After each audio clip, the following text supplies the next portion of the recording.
Moi et mon frère Tom avons toujours été proches. On faisait tout ensemble. En grandissant, on ne s'est jamais séparés. Je ne pouvais pas imaginer ma vie sans lui. Je n'aurais jamais pensé qu'un jour, j'aurais à choisir entre sauver sa vie ou celle de ma petite amie. Mais avant de continuer, n'oubliez pas de mettre un pouce bleu, de vous abonner et d'activer les notifications pour ne rater aucune de nos folles histoires. On a grandi dans une petite ville. Il n'y avait pas beaucoup d'enfants dans notre quartier. L'école locale n'avait que 50 étudiants. Je pense que c'est la raison pour laquelle moi et mon frère Tom avons passé tout notre temps ensemble. On n'était pas seulement des frères, on était les meilleurs amis. Tom n'avait qu'un an de plus que moi. Il prenait toujours soin de moi. Une fois, on jouait près de la crique quand j'ai glissé et je suis tombé dans l'eau. Tom a immédiatement sauté pour me sauver et me ramener sur la terre ferme. Je savais qu'il serait toujours là pour moi, quoi qu'il arrive. Ma mère était parfois ennuyée que ma chambre soit en bordel. Elle me disait de rester à la maison pour ranger. Tom restait là à me regarder en disant « Ça va aller, je vais t'aider à ranger, comme ça on pourra aller jouer ensemble ». Tom m'a beaucoup manqué quand il a commencé l'école. Je passais toute la journée à demander à ma mère quand est-ce que Tom rentrait. Ma mère se mettait à rire et elle disait « T'inquiète pas, ça va bientôt être ton tour d'aller à l'école ». Mon premier jour d'école, je marchais tout excité à côté de Tom. Je n'étais pas nerveux du tout. Tom allait s'occuper de moi. Il m'a montré où était ma classe et m'a dit qu'il m'attendait pour le déjeuner. On ne s'est jamais battu ou disputé. Les amis de mes parents pensaient que notre relation était une très bonne chose. On a rejoint ensemble l'équipe de football de l'école. J'étais si fier de Tom quand il marquait un point. Quand j'ai reçu le trophée du joueur de l'année, Tom était celui qui criait et m'encourageait le plus. Je pensais qu'on allait toujours être proches comme ça. Je ne pouvais pas imaginer que quelque chose ou quelqu'un se mettrait entre nous. Quand on a commencé à aller au lycée, on a tous les deux commencé à avoir des rencarts. On se disait quelle fille nous attirait. On essayait toujours de s'entraider pour avoir la fille de nos rêves. Un samedi, en plein milieu de l'été, on était tous les deux assis dans le jardin en train de profiter du soleil. On attendait d'aller à une fête ce soir-là, quand tout à coup, j'ai commencé à me sentir mal. J'ai dit à Tom, je ne me sens pas très bien. Tom m'a regardé l'air inquiet. Il a dit, tu as l'air mal en point. Il mit sa main sur mon front. Tu as aussi de la fièvre?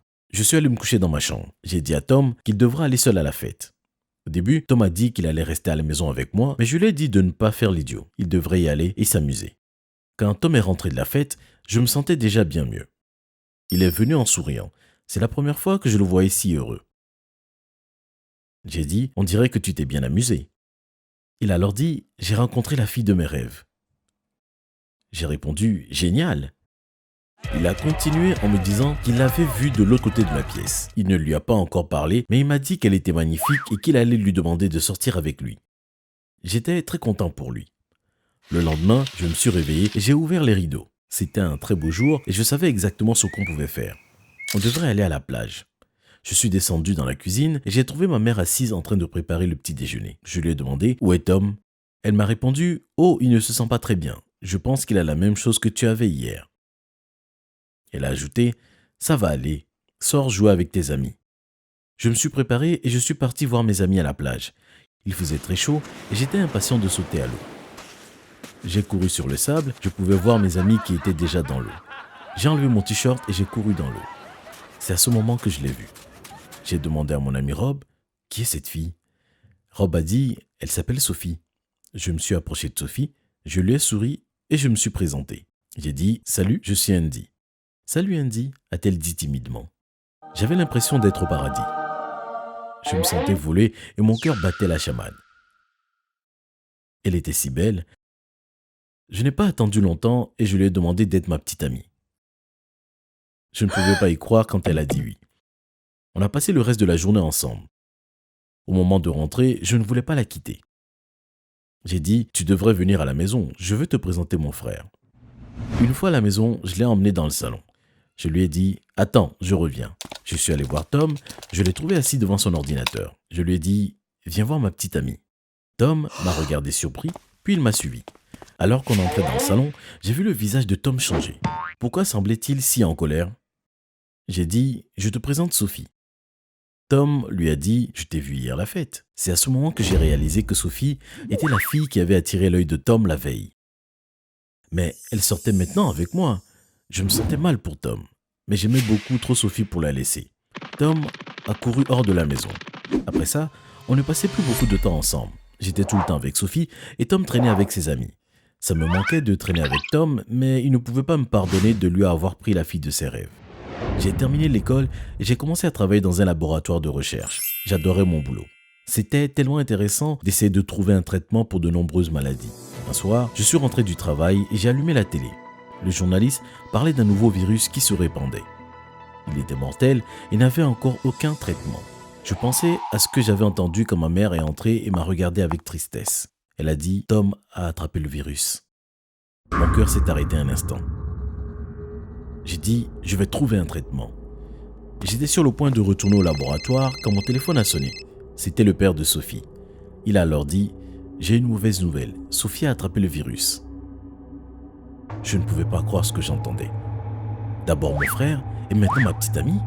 Je savais que c'était à moi de trouver un traitement. J'ai couru au travail. Mes collègues étaient déjà là-bas. Regardant dans les microscopes et testant différents médicaments, ils secouaient leur tête alors que j'entrais. On a passé toute la nuit et les jours suivants à tester et vérifier beaucoup de choses. On a essayé tout ce qu'on avait pensé. Rien n'a marché. On savait que le temps était limité pour Tom et Sophie. J'ai dit, c'est pas possible. On ne va jamais trouver un traitement à temps. Le chef du laboratoire a dit, il y a une chance. Le seul traitement connu pour ce virus vient d'un cristal spécial qui appartient à un vieil homme dans un village isolé en Chine. Je savais ce que j'avais à faire. Je me suis porté volontaire pour aller en Chine. J'allais trouver cet homme qui avait le cristal pour le ramener ici. Je suis allé immédiatement à l'aéroport et j'ai pris le vol suivant en direction de la Chine. Une fois arrivé là-bas, j'étais très fatigué mais je n'avais pas le temps de me reposer. J'ai sauté dans le bus et je suis parti en direction du village là où le vieil homme habitait. Alors que le bus traversait les routes sinueuses, j'ai regardé à travers la fenêtre. Tout était si différent de la maison. J'avais un peu peur, mais je devais continuer la route. Finalement, le bus s'est arrêté devant un vieux marché. Je suis sorti du bus et j'ai regardé autour de moi. Il n'y avait personne.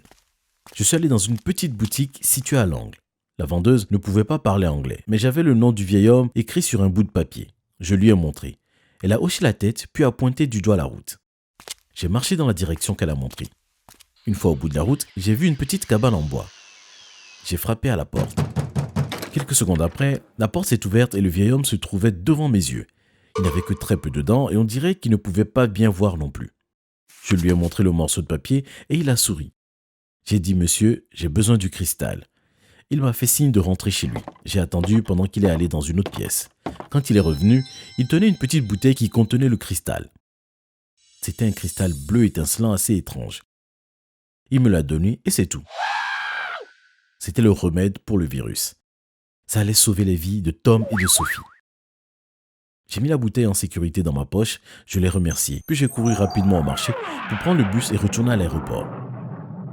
Quand j'ai atterri, je suis parti directement en direction de l'hôpital. À ce moment-là, Tom et Sophie étaient en soins intensifs. Il n'y avait pas de temps à perdre. J'ai trouvé leur docteur et je lui ai dit avoir le remède pour les sauver. Il m'a regardé et a dit « Qui voulez-vous sauver ?» J'ai demandé « Que voulez-vous dire? Je veux les sauver tous les deux. » Il a répondu « Mais ce cristal n'est suffisant que pour sauver une seule personne. Vous devez choisir entre sauver Tom ou Sophie. » Je ne pouvais pas le croire. Comment quelqu'un peut choisir entre son frère et l'amour de sa vie? J'ai essayé de penser à ce que Tom m'aurait dit. Il dirait certainement de sauver Sophie. Mais alors, si je demandais à Sophie, qu'est-ce qu'elle dirait? Je pouvais imaginer sa réponse. Elle dirait « Sauve ton frère ». Il n'y avait qu'une seule chose à faire. Je ne pouvais pas prendre de décision, je devais régler ça en jetant une pièce et laisser la destinée décider pour moi. J'ai sorti une pièce de ma poche, je l'ai regardée et j'ai dit « Face, je sauve Tom, pile, je sauve Sophie ». Mon cœur battait la chamade alors que j'envoyais la pièce en l'air. Elle s'est envolée au-dessus de moi en tournant avant de retomber devant mes yeux. J'ai mis ma main pour la rattraper, mais je l'ai ratée et je l'ai envoyée valser. La pièce a roulé sur le sol, puis sous une armoire. Je devais voir ce que la pièce avait choisi. Je me suis baissé au niveau du sol et j'ai essayé de passer la main sous le placard. Je pouvais voir la pièce, mais je ne pouvais pas l'atteindre. J'ai cherché dans la salle s'il y avait quelque chose pour passer sous le placard. Il y avait un balai dans le coin. Je l'ai pris et j'étais sur le point de le passer près de la pièce quand mon téléphone s'est mis à sonner. Le bruit m'a d'abord surpris. J'ai attrapé mon téléphone. C'était le chef du laboratoire qui m'appelait. Il a dit « Tu as utilisé le cristal ?» J'ai répondu « Non, je suis encore en train de décider qui sauver. » Il a répondu « Super, tu n'as pas à choisir. » Il m'a dit que pendant que j'étais en Chine pour chercher le cristal, Mes collègues étaient en train de faire quelques recherches. Ils avaient découvert que la moitié du cristal suffisait pour sauver une personne. J'ai sauté de joie. J'ai assez de cristal ici pour sauver Tom et Sophie.